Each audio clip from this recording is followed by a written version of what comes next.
Everybody Has a Podcast with Chris Herbst is brought to you by Salvino's JR Models, official model car kit company of NASCAR, Indy cars, and the Indianapolis Motor Speedway.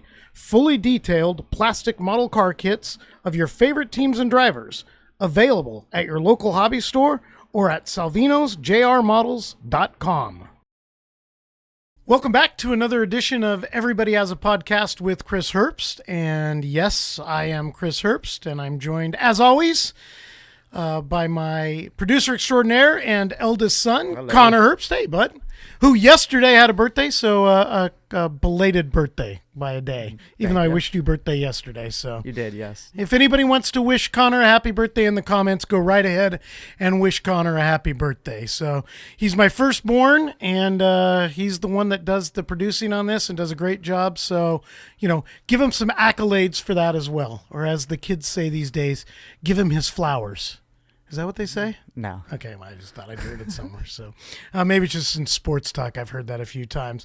So today on the show, we got some cool things that we're going to do. We're going to explore a movie in real talk that I think everybody would enjoy if you haven't seen it. And if you have seen it, maybe it'll spike your interest into seeing it again. We're going to talk about some general sports stuff, and including a crazy play that happened in the NFL. And just kind of have some fun doing that type of stuff. So before we even get into that stuff, though, I want to talk about some of the things that's happening in sports right at the moment. First thing is that the NBA has kicked off. And Connor, I know you're an NBA fan. And we've actually got a few different things to talk about. One of them being the Cleveland Cavaliers. Connor, I know you are really busy and you don't follow it as much as you used to, but the Cleveland Cavaliers are 12-0. They're off to one of the best start in franchise history and one of the best starts in NBA history. I mean, they were going to be good. Everybody said that they would be a good team, but nobody thought that they would be like this. And they're beating good and bad teams. It's just not like they're stepping in and beating crap all the time. So good on the Cleveland Cavaliers. Let's keep an eye on the Cavs and see how they do the rest of the year. The Lakers, who are our team, have actually, for the first time in, 3 years or since the COVID championship, have started after 10 games with the winning record. They were 6-4 going into a couple nights ago. They won again. So they're 7-4. Some of the good things are they're 6-0 at home. They have not lost a game at home. That means they're 1-4 on the road, which is not great, but they're playing good offensive basketball. I think J.J. Redick being the coach, they're actually running some set plays instead of dribble at the top of the key and everybody standing around for LeBron. Defensively, their transition hasn't been great, but hopefully they get Jared Vanderbilt back and they start playing a little bit better defense too, but who knows when that guy's coming back. But again, they're 7-4. They're in, I think, 5th in the Western Conference, which last year would have been great. I would have been very excited about it. Tonight, they start defense of their in-season tournament title. They won that thing last year. A lot of people said they didn't like it or didn't care for it or didn't even know what it was about. I actually got into it. I think it's kind of cool to have this is what they do in Europe and in different sports in Europe and all over the world. They have what are called in-season tournaments. And the reason that I think it's cool is, they're awarded with money, cash money, if they win the tournament. Last year, if you won the tournament, each individual on the winning team got over $500,000. And people at home are probably saying, and Connor, you're probably saying this as well, $500,000, these guys are making 20, 30 million. Well, yeah, the guys, the top 5, but the dudes at the end of the bench, $500,000, that's some serious bank for those guys. So they do have a reason to play, and they played hard last year. The Lakers did during the tournament and won the whole thing. So everybody cashed in. The problem was after the tournament, they lost 10 out of 13 games and went right into the toilet. So I'm just interested to see how the Lakers attack the in-season tournament this year. But it starts tonight for the Lakers. We'll be watching that and following the tournament and following the Lakers, and we'll talk about basketball as we get a little bit more into the season, more than 10, 11 games. I do have to recap something that was super cool, though, since the last time we were in here. Dodgers! Yep. Dodgers! Yes. The world champion Los Angeles Dodgers. And man, that was fun, especially since they took down the hated ones from New York and the New York Yankees. Freddie Freeman was an absolute machine in the World Series. He hit that grand slam in the first game to win the game, and then he hit home runs in 3 consecutive games after that. The Dodgers really didn't have a problem with the Yankees. They lost a game to the Yankees when they did this bullpen pitching thing that they pretty much had to do. But Dave Roberts pulled all the right strings for the Dodgers this year. They won the World Series. Walker Buehler came in and finished up Game 6, the final inning of Game 6, and again proved why he's one of the best postseason pitchers the Dodgers have ever had. Now the question is, do they re-sign him? He's had 2, major arm surgeries. He actually didn't pitch great last year until the end of the year and in the playoffs. But do you gamble and put a whole lot of money on a dude to come back? What do you do? I mean, they spend money like it's crazy anyway. But what would you do? Spend the money. There probably. You go. Yeah. Well, again, it's not our money, right? So yeah, exactly. I love that when people complain about their team spending. They're worried about contracts. It's not your money. Heck, yeah. If the Dodgers have the highest payroll in baseball, I'm all for it. Yeah, I thought it was the Mets. They did. The Mets and the Yankees and the Padres actually had a huge payroll this year.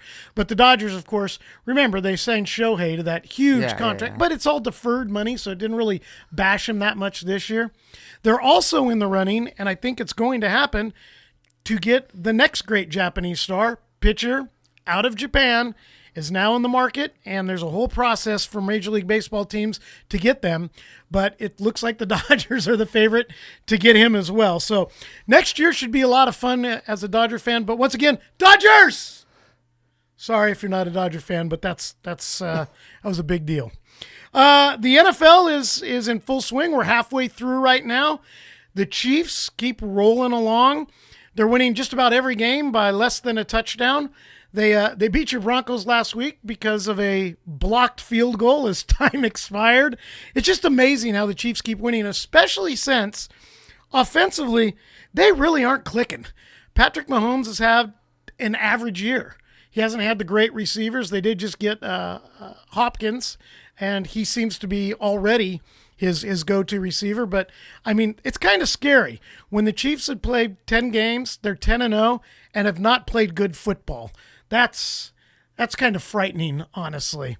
I just hope somebody steps up and beats them. But if not, you know what? I would love to see a 3-time back-to-back-to-back NFL champ. That hasn't happened in a long time.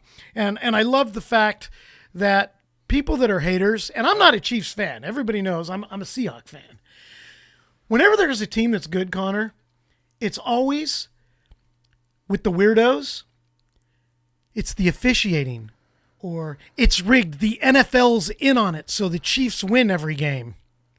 Really? So how do they keep this a secret? Explain that to me. How has nobody ever talked about... There's too many people involved. Exactly. It's the dumbest thing ever whenever I hear that. Now, do officials screw up and make bad calls? Yeah. And with the Chiefs, I just think because they're on TV more, especially on national TV games, you see it more. But guys, there's no conspiracy theory in the NFL. I'm sorry. It's not happening. Knock it off with the conspiracy theories in general. I'm done with conspiracy theories. Seriously. Let's just let it go. Chiefs are a great football team. Have won back-to-back championships. And let's see where this goes from here on, too. A little bit more NFL stuff. So Caleb Williams, the USC quarterback, the number 1 draft pick, is with the Bears now, or the Bears. Sometimes it looks like he's on the Bears, but it's not all his fault. That offensive line is horrible. The offensive play calling has been crap.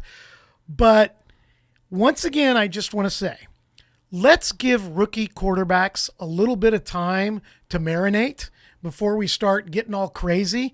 There's already talk in Chicago whispering about benching him and letting somebody else come in and letting him watch and learn. That's fine. But I think you've gone too far, honestly, with Caleb already. You're 10 weeks in. Let the kid continue it out and take his lumps. And he is taking lumps. I will say this, though. Anybody that knows me knows I am not a USC fan. As a matter of fact, I hate the University of Southern California Trojans athletics. The school's fine with me. It's the athletics that I'm not a big fan of. I heard forever and ever about every single quarterback that has come out of USC and about how great they're going to be. And Caleb was another one of those can't miss. He's going to be the best quarterback in the National Football League. Rookie of the year, no problem. Well, he struggled like hell. Just like almost every single USC quarterback that has gotten to the NFL. Here's some names, guys. Ready? The best, maybe? Carson Palmer. Yeah, he was a good quarterback. Good NFL quarterback, so I'll take that. But he's the best. Remember Rodney Peete? Remember Pat Hayden? They may have been your other bests. It's the recent guys that have really, not stunk it up. A lot of them have stunk it up, but a lot of them haven't been good, but they came out with such promise. They were going to be the next thing. Let's see. You had Mark Sanchez. He who got drafted by the New York Jets.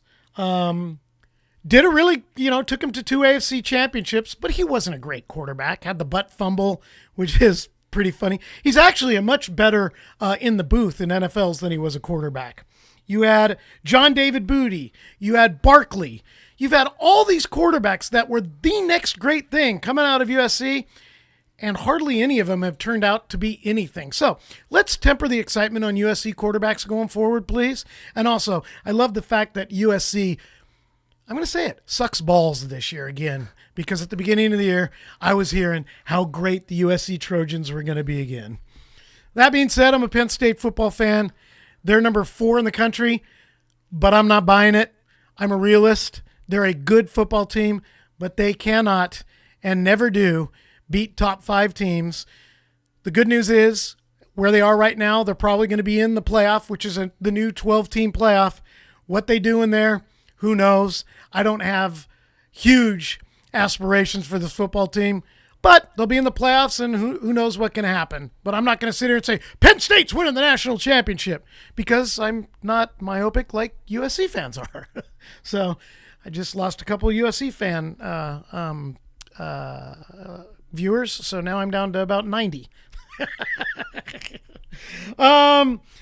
Let's see what else. You know what? I don't have anything else other than tonight also is a big deal. Tonight is the Jake Paul Mike Tyson fight, Connor. Oh, that's tonight. Yeah, that's it's free tonight. on Netflix, right? Yeah, it's free on Netflix.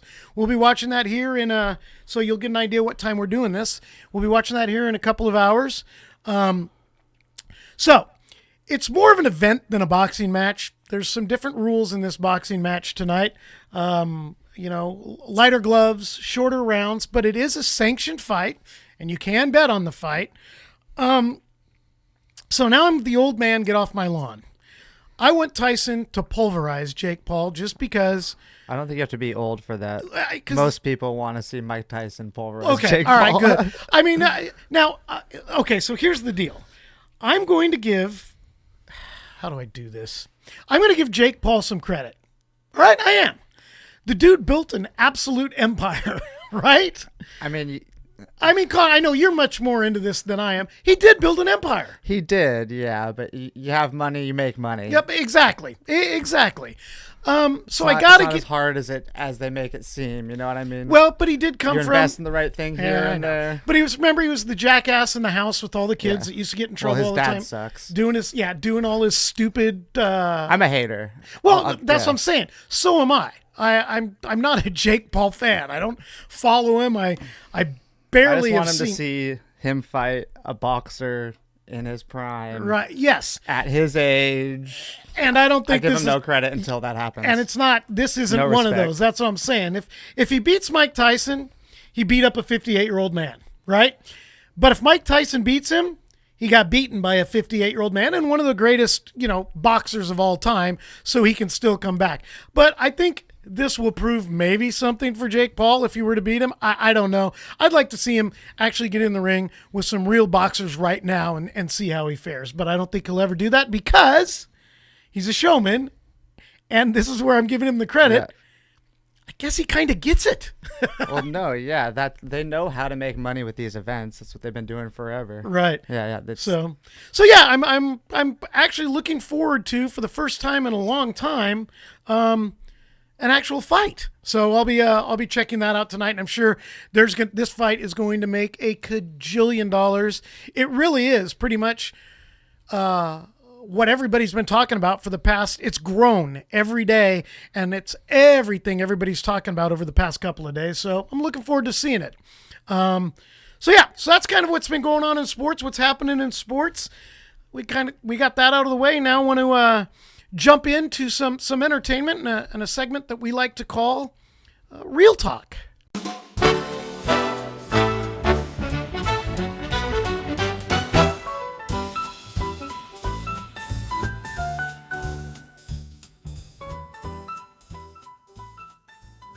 All right, so today in Real Talk, we are going to just go over briefly a fun and really kind of goofy movie from 1990. No, not the Goofy movie, but I know that's one of Connor's favorite movies of all time. Mm-hmm. And maybe it is a movie we'll do in the future because that is an iconic film, especially for people in Connor's age, the Goofy movie. But this is just a fun and goofy movie from 1990.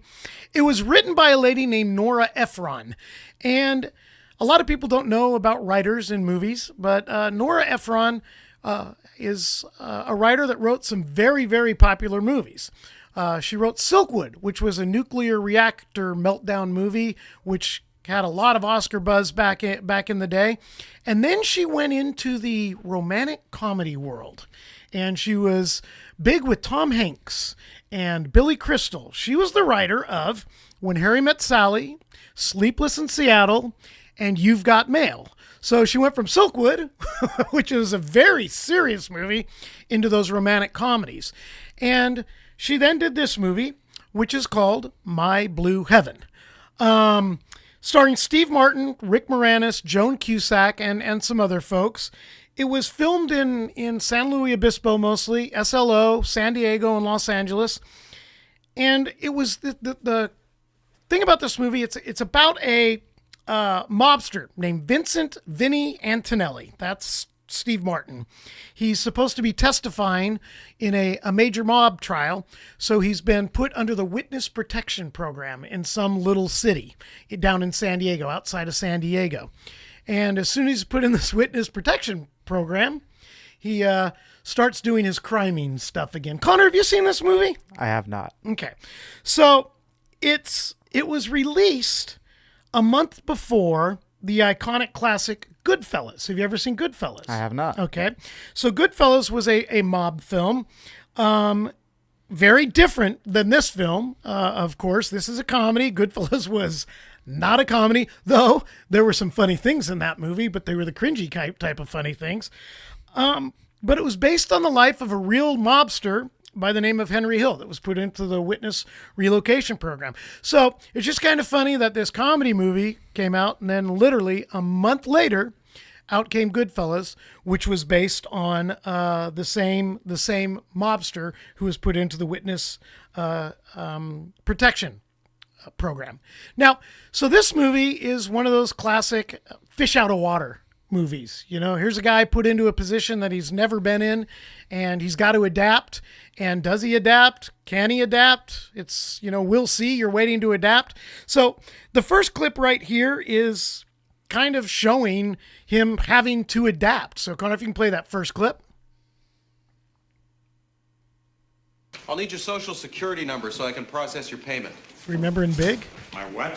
Your social security number so we can pay you.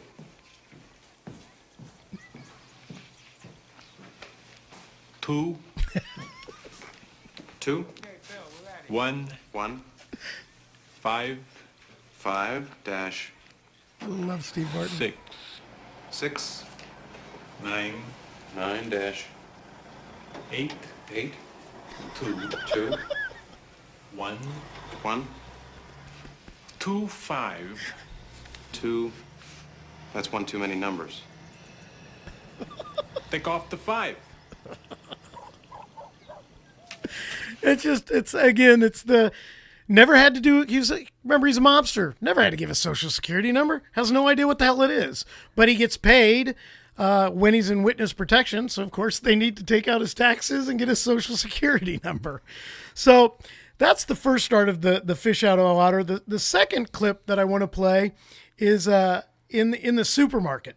And of course, this is Steve Martin being over the top with all his his accent and his actions really make the movie kind of what it is. So let's just let this go for a minute. His first step into a supermarket. Good morning, sir. Would you like to try a vanilla bran oat crunchy? What do you think? Good morning, ma'am. Have a nice day. Fuck you. New York mobster in this little town.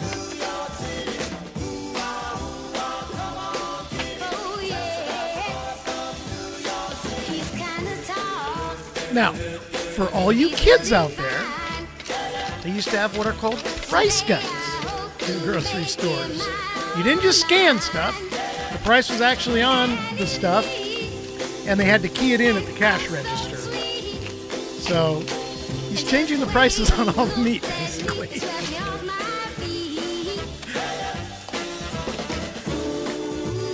By the way, this movie had a really cool soundtrack.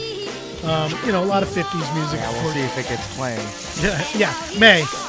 I don't think it's gonna last, but we'll see. Oh, we'll give it a shot.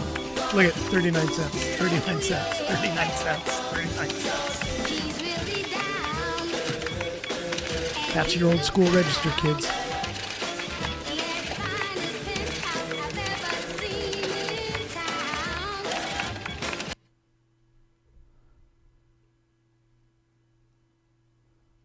That'll be $12.36. Wow, 100. Steve Martin is so over the top, though, with just his Excuse me, sir. actions, I everything. hope you had a very pleasant shopping experience. Yeah. Good. Here's a form for our suggestion box. Now, if there's anything you want that we don't have, you just let us know. Arugula. I haven't had arugula in 6 weeks. What's that? It's a vegetable. Whenever Melissa and I, my wife, go to the store or see arugula, we call it a vegetable because that's what arugula is, Connor. It's a vegetable. It is. Yeah. So Steve Martin, of course, was cast in this, and he did a great job. Guess who was originally cast to play that, Connor? You'll love this. I had no idea. Danny DeVito. Really? He actually was someone who was considered in this part, screen tested, and was ready to roll, but they went with Steve Martin. There was somebody else, though, that was already signed on to do it, but bailed at the last minute to do another movie. Arnold Schwarzenegger. He bailed because he was filming Kindergarten Cop, and he couldn't do both of them. So he went with Kindergarten Cop, and honestly, perfect decision, because Kindergarten Cop, did you see that, Connor? Yeah, I've seen Okay, it. all right. Boys have a penis, girls have a vagina. Perfect Kindergarten Cop line. But Arnold was so good in that movie, and Steve Martin is so good in this movie, it made perfect sense. So kind of cool, some of the casting stuff. Next clip is another clip out of the grocery store. Did I send it to you, Connor? Let's see if clip 3, you could melt all this stuff. Did I do that? Go down a little bit. I may not have sent it to you. I don't think so. No, I didn't do it. So we'll just pass on that one. But this next one right here is so he's got other people in a witness protection program that he finds are in this city with him. And this is when these two guys realize this is the owner of a pet store who is also in the witness protection program. You dirty rat. Snitch. Stool pigeon. Informer. Squealer. You dirty rat. I already said you dirty rat. Yeah, but I say it better. So, if that guy looks familiar, does he look familiar to you, Connor? Do you have any idea? Nope. All right. Go to the next clip. You'll remember him. He's Uncle Louie from Christmas Vacation, who lights the Christmas tree on fire and kills the cat. And so... The toupee. Yeah. So that's where you may have seen him before. Good old Uncle Louie.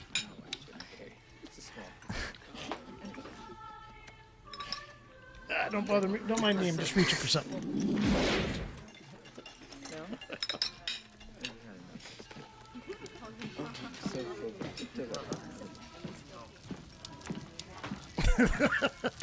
Louis?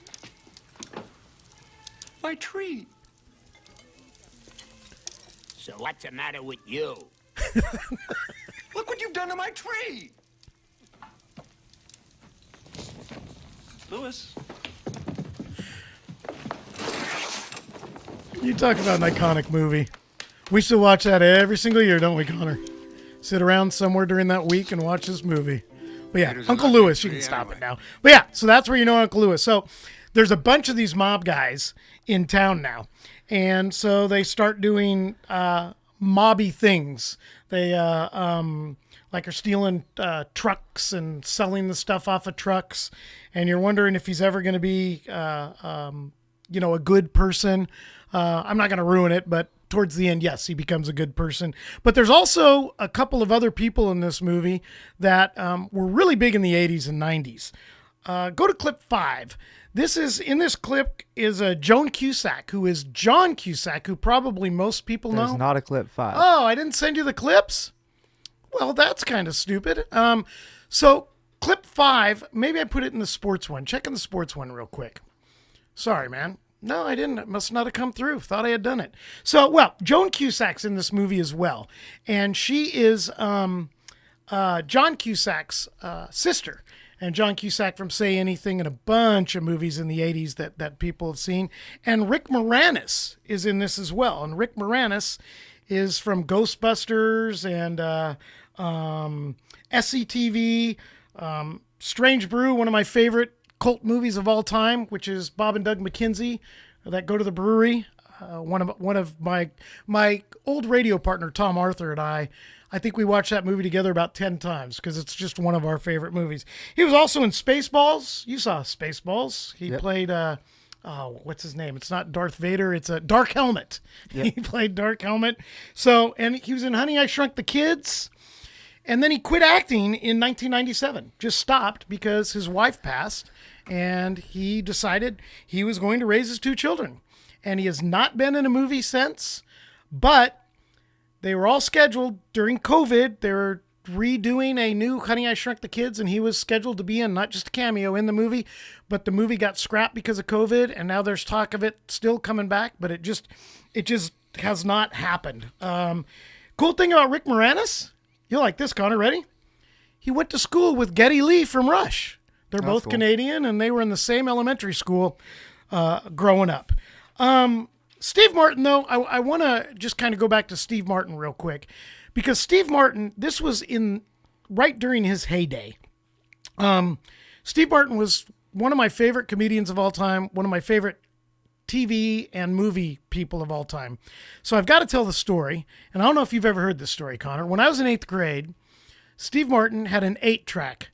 If you don't know what an 8-track is, look it up.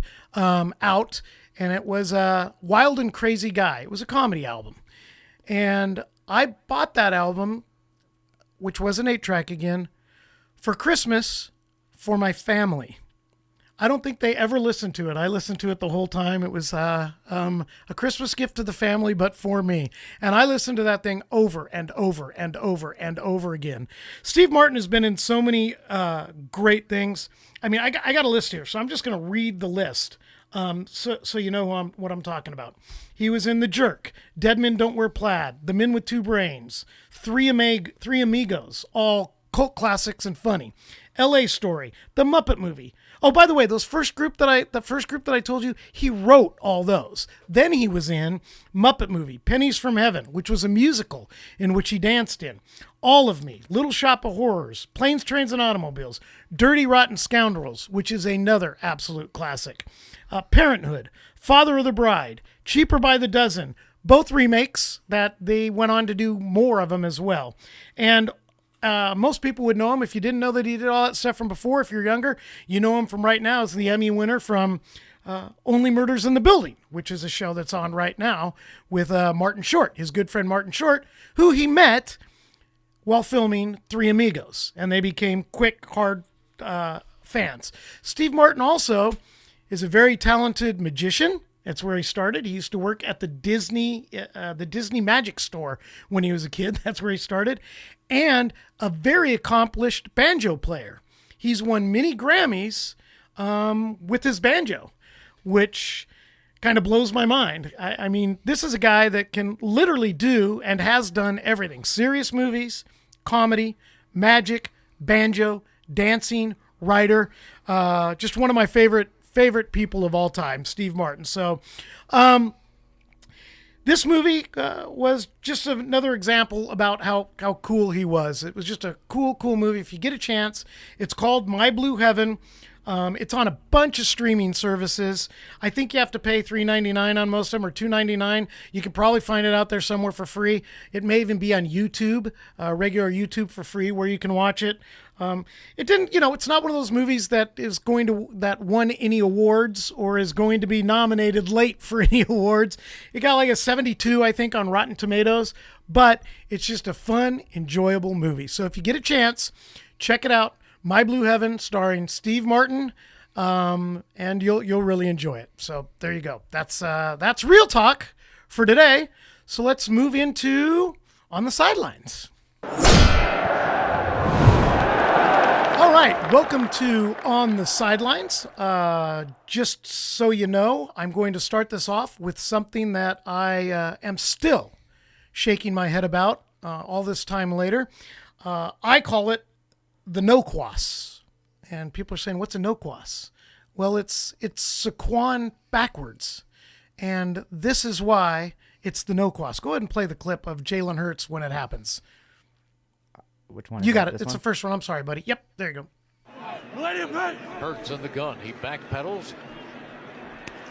Fires it out in the flat to Barkley, who beats one man, spins past another, leaps over a third. What was that?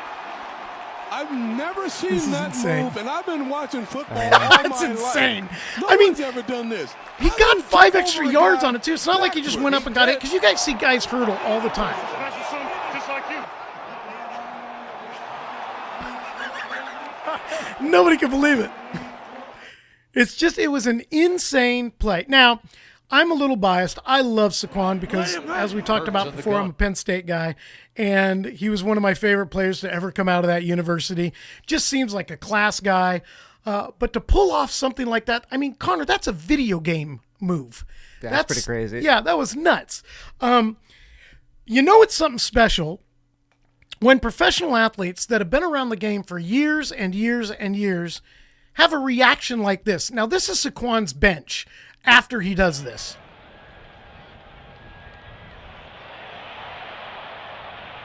You don't see him. Just watch these people, though.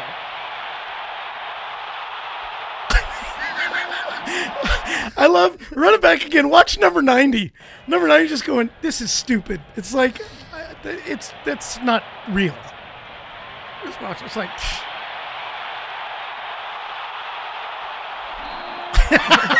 and look at 32. Do it again. I just love the reactions. Watch 32. He's over to the right. He's got his helmet off, and he puts his hands up. It's the little kid. I can't believe it. You see him pop up and go. And the coach is doing it. Everybody doing it. That was just one of the craziest plays of all time. And it got me thinking about crazy football plays. The first one I remember, I mean, when we did our first podcast way back when we showed the guy jumping off the bench in the football game making a tackle. There's been some other real famous plays in football. The first one is it was a walk-off win against the Raiders. This is in the 1972 divisional playoff game between the Steelers and the Raiders. This was very controversial because back in the day, if a ball hit an offensive player on a pass, it couldn't then be caught immediately by another offensive player, okay? It would be ruled incomplete. Nowadays, it can bounce off of anybody, and it's ruled a catch.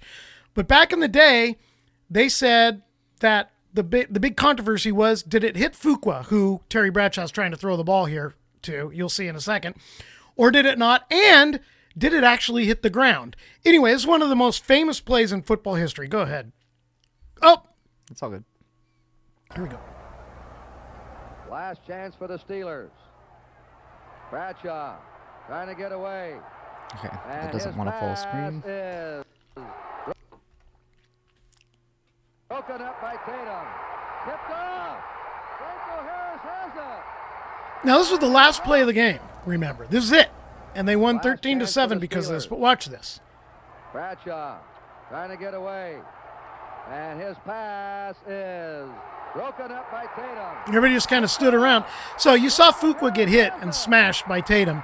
But when it slowed down, and there's so many different angles of this. I think this thing has more angles and has been shown more than the, what's it called, the Magruder tape from the JFK assassination. Was it Magruder? Why am I losing it? McGruber? Yeah, McGruber! But, oh, yeah, see, so I even on the other angles, I don't think it hit Fuqua. I think it was just slammed off of Tatum right into Franco's hands. And Franco goes down way deep. I don't think you see it on that angle, maybe on this angle. Goes down way deep to get this ball, and people were saying, did it touch the ground? It touched the ground. And but, yeah, so one of the most famous, like I said, plays in football history. As a matter of fact, the NFL Network named this the #1 controversial play in NFL history and the #1 play in NFL history. The Steelers ended up losing next week, by the way, to the 1972 Dolphins, who went on to continue, and they're still to this day the only undefeated NFL team in the playoff era. So that was just really, really one of the craziest plays of all time, and it showed right there, and it's in NFL lore. This next one is something that's been done a few times. There's another clip that's different that most people have seen, but this just kind of shows everything old is new again. This is the wrong ball trick where the quarterback actually says, hey, I got the wrong ball. And everybody just freezes and stops, and the quarterback takes off. You'd think after seeing this, because it happened a few years back or way back, you'd think coaches would get this and understand and yell from the sidelines, don't let him go. But you'll see, Connor, run it. The wrong ball, trick play executed perfectly. So the kid's yelling to his coach, it's the wrong ball. It's the wrong ball. And everybody's just watching. So he takes off. I love the sidelines all laughing. It worked. It worked. But yeah, that's called the wrong ball. The wrong ball, trick. Yeah, and it's probably, play it one more time, because you got to sell it too. And the kid sells it. Play execute. The wrong ball, trick play executed perfectly. Just kind of be talking right away, saying, hey, coach, this is the wrong ball. And gone. That poor cornerback tried, but there was no chance. So that's the wrong ball trick. That's one of those crazy plays. This next one just happened recently, Connor. It's called the sprawl. This happened in a Iowa high school football game. Now, this is on the defense because it's just kind of weird that they just kind of freeze up. It's not a crazy play that the team runs. It's just a distraction play, but it worked. Watch. Right before halftime, Regina moved the ball to midfield. That's when the call came in from the sideline. It wasn't this play, of course. This is a news broadcast of it in Iowa. Called it sprawl. We call it sprawl. Sprawl. It was basically the old throwback to the quarterback. That meant running back Drew Grieve heaving it to quarterback Kyle Tracy. And they get everybody out up front throwing blocks because of that, too. Touchdown. We just try to just have some fun. But when you see it, you don't have to listen to whole interviews and stuff, Connor. Pull it back, though, and watch when they drop. Watch how the defensive line kind of freezes. One guy just kind of stands there, but the rest, they almost like they don't know what to do. It was basically the old Wait, what? Huh? It just go murder the quarterback. Yeah, exactly. What it did was it just threw everybody off. They're going, what the hell's going on? So that's called the sprawl. And that was in a playoff game right before halftime. They ended up winning this game by a touchdown. So that's that worked to perfection, as they say. The sprawl. So I'm interested to see if anybody else tries that one down the road. I hope not. But again, like I said, I'm sure it was tried before. So this next one is one of the most famous in college football history. This is in the 1984 Orange Bowl, which was the national championship game, and it was Nebraska against University of Miami. The first time we see this, if you haven't seen it before, you're going to have no idea what happened. But go ahead and play it, Connor. It's 1984 Orange Bowl National Championship. Yep, that's one. And you can bet right now they have that old familiar option play. Mike Rozier, one of the best running backs in college football You'll history. see them go for a field goal at this time. I think they'll take 2 downs and run it. We've seen them throw the ball in this position 3 times earlier tonight. They were not successful. You'll see some sort of runner. See if you can see what's happening here, Connor. Third and a long 5. Well, you're not going to be able to, because the camera has no idea what's going on. Into the end zone and very close to it was Dean Stein. So you're going, wait a minute. What the hell? Well, keep watching. The best technicians in the world goes into the end The guy that scored is Dean Steinkuhler, who is the best offensive lineman in college football. Well, they are. Winner of Outland and Lombardi trophies. But you never figured it. Watch this. Watch Turner Gill come out. Dean Steinkuhler, number 71. He hands it to old Dean. The ball, he didn't hold it. He left Just it leaves right it on the ground for him to come pick it up. And they misdirect the other way, and nobody sees it until the end. So what he did is he got it from the center. That's a big man trucking down the line, too. Guard, What? This is super cool. And for him to pick this up, this is pretty athletic, because he's going, and it's on a hop, and those balls are all, they're not perfectly round, but he just left it there. grabs it and goes. That's not a planned play, but he has to fumble it. So it was named the Fumble-Rooski, and they've done the Fumble-Rooski many, many times in other games as well, and it's worked like a charm in other games. Sometimes it doesn't work, but again, everything old is new again. I wouldn't be surprised to see that pop up again somewhere real soon. This next one is another type of, I guess, Fumble-Rooski, and this is 40 years later. So like I said, this was just last year. But check this out. This is kind of cool, too. Another one that's a little bit confusing the first time you see it until they break it down. Ooh, he fumbled it. And Manungai picks it up. This was a play that was set. Manungai into the open field. And Manungai inside the 15. And he's in the red zone. Igbinosun makes the tackle eventually. They worked on this. That was the end of the half. But look, that's super cool. And then he just dives. So they're all smacked up in the line and gashed up in the line, and he goes. Why are they not blocking the guy? That's kind of cool, right, Connor? Go over the top. That is amazing. Wouldn't be surprised if the Eagles I love gadget crap like that. Seriously. It just makes it more fun. So this next clip is a little bit longer. It's about 4 minutes long, I think, Connor. But I want to play it through because it's a mix of high school football trick plays, which are kind of cool. So go ahead and just run it for a sec, and I'll talk over a bunch of crap though.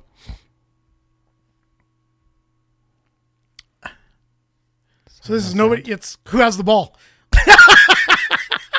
Rewind it again real quick because it's hard to see. Watch some of the dudes in orange looking around.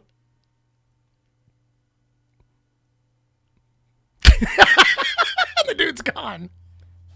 Ain't nobody catching him either. See, that one's pretty freaking cool. So here they're going to slow it down. I like the guys in the backfield in the orange that have literally no idea what the hell's happening. That big dude right there in the middle. No, he's what? Where? And he's gone. See, if I coached a peewee or a high school football team, Connor, that's all I would run were these kind of plays. All I would run. This one's good too. This is the wrong ball, but a different variation. Saying it's supposed to be up the field. Now, my favorite part of this is SpongeBob chasing him. Look at his arms. Look how he's running like SpongeBob.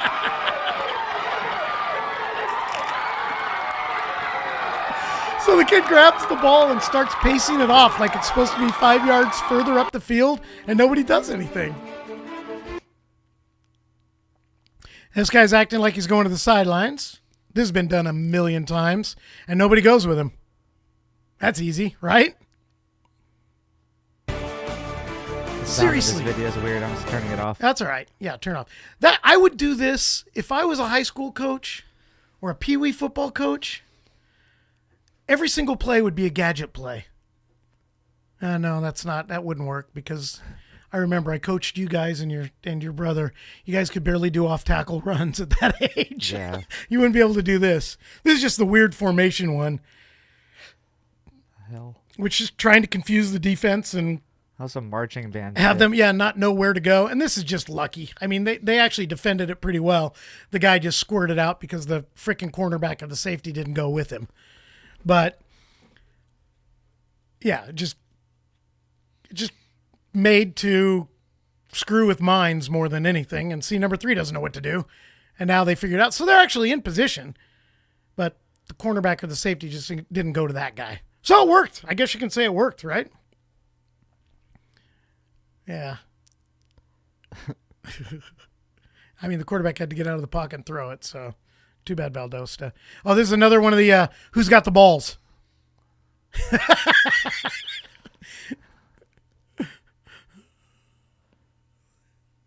I don't know why people don't do that one more, right? I mean, on a kickoff? Yeah, that one is a little confusing. This one's been done a zillion times, and everybody's seen it. You know, just the yeah, they double do this pass. at every high school game. Yeah, double pass. But this one, they got some help from the official. Did you see that? Run it back just a couple minutes. The kids, and watch. The kid's pissed afterwards. He gets tripped by the official, and if you watch him, he's like got his arms out going, what the hell? Number 20.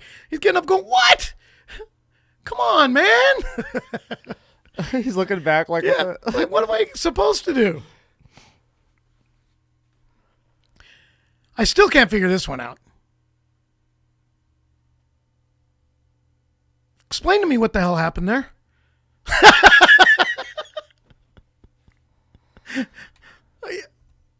Explain to me. So I think he gets through the line as a blocker, maybe, or he just walks through. They think the play is over. Yeah, because they're tackling. Yeah, that was just bad defending. Was that really a set gadget play? I don't know. Here's the original wrong ball one. I got the wrong ball, coach. That's the original one that I saw. And he was just gone. Yeah, there's a ton of trick plays. That's it on the trick plays. I wanted to show those off, just some entertainment for on the sidelines, and be done with it. So there was on the sidelines for the week. So now we got to say goodbye and thank you. Show went quick. Seemed to have gone quick. I don't know how long we've gone. How long we think we've gone today, Connor? Almost an hour. Almost an hour. So about regular time. Without an interview, we'll be back on the next podcast. We will have an interview. I've got some good people lined up to do an interview, but I do need to do some thank yous for today's podcast. So first off, thank you for taking your time. You're almost an hour, as Connor said, in joining us. Please like and subscribe. And if you've got any comments or anything you'd like to see or hear, or I can do better, which I'm sure there's plenty. Believe me, I won't take it personally. Please I'll put let it. him know too. What's that? I said I'll let him know too. Yeah, please. Put them in the comments section. Let me know. But subscribe. Tell a friend. It's an hour of just easygoing stuff that we like to do. So my thanks to Warner Brothers for My Blue Heaven and My Blue Heaven for being My Blue Heaven. Especially Steve Martin for my youth. Love the dude. Still do to this day. Watch Only Murders just because of Steve Martin. The No-Quas. Saquon, you're the man. Thank you for doing that. Thank you, football. Thank you, football trickery. Thank you, producer extraordinaire, Connor Herbst. Love you, buddy. Appreciate it. Love you too.